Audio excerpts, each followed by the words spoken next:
एक पुरानी कहावत है, जो चीजें आपको मारती नहीं आपको और मजबूत बनाती हैं। यह कहानी उन लोगों के बारे में है जो इतना ताकतवर बन गए जितना कोई इंसान बनने की कल्पना भी नहीं कर सकता।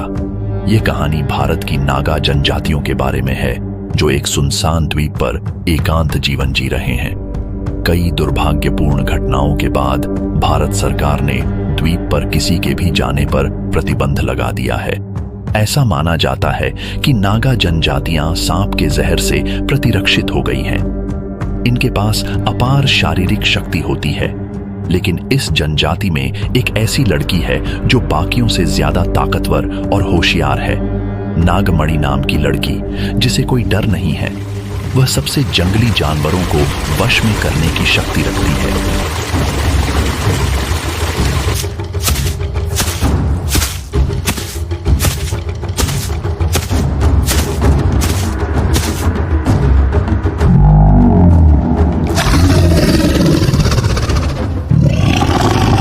लेकिन वह हमेशा सोचती थी कि उनके द्वीप के पार आखिर है क्या। वह अक्सर किनारे की ओर दौड़ती और क्षितिज को देखती रहती। एक छोटी लड़की से एक खूबसूरत महिला तक एक चीज है जो नहीं बदली है, और वह है बाहरी दुनिया का पता लगाने की उसकी जिज्ञासा। उसने दुनिया का पता लगाने के लिए द्वीप छोड़ने की इच्छा व्यक्त की। उसने अपने परिवार के सदस्यों, अपने पिता, अपनी मां को समझाने की कोशिश की, लेकिन कोई भी उसे द्वीप के बाहर यात्रा करने के लिए सहमत नहीं हुआ। पूरे द्वीप में एक ही व्यक्ति ऐसा था जो नागमणि की किसी भी बात को कभी ना नहीं कह सकता था। उसका नाम नागवंत था। कहावत है कि जब नागवंत छोटा था तो एक एनाकोंडा ने उसे निगल लिया था, लेकिन वह उसका पेट फाड़कर बाहर निकल आया। पूरे द्वीप में उससे अधिक शक्तिशाली कोई नहीं था। वह नागमणि के प्यार में पागल था। हालांकि नागमणि के मन में कभी भी नागवंत के लिए ऐसी भावना नहीं थी। एक बार एक लड़के ने नागमणि को छेड़ा। नागवंत ने अपने हाथों से लड़के की एक आंख निकाल ली। नागमणि ने नागवंत को उसके लिए एक नाव बनाने के लिए मना लिया।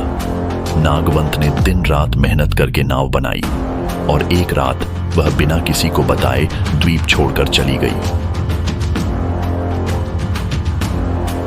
पूरी यात्रा के दौरान वह यही सोचती रही कि नई जगह कैसी दिखेगी, लोग कैसे होंगे, और आखिरकार जब वह पहुंची तो शहर की हलचल देखकर हैरान रह गई।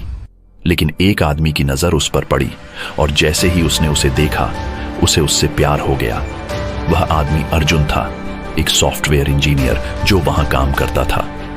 उसने नागमणि को सुरक्षित महसूस कराने की कोशिश की।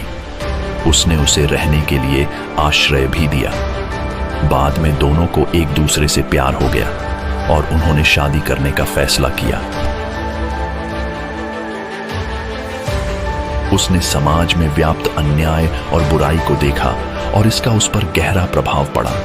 वह जरूरतमंदों की मदद करने से खुद को रोक नहीं सकी और आखिरकार उसने अपनी शक्तियों का इस्तेमाल करने का फैसला किया।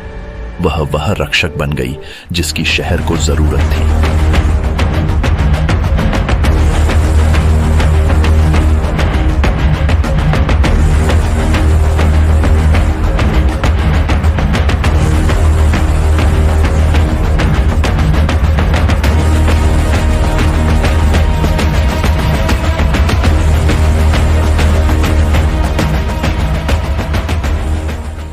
शादी के बाद नागमणि ने एक बच्चे को जन्म दिया। उन्होंने उसका नाम नागार्जुन रखा। दूसरी ओर द्वीप में नागवंत नागमणि के लौटने का इंतजार कर रहा था। दिन महीनों में बदल गए, महीने साल में, लेकिन नागमणि वापस नहीं आई। अंततः नागवंत ने उसे स्वयं ढूंढने का निर्णय लिया और वह भी द्वीप छोड़कर चला गया। उसे ढूंढना आसान नहीं था, लेकिन एक दिन उसने अखबार में कुछ देखा और उसे तुरंत पता चल गया कि नागमणि कहाँ मिलेगी।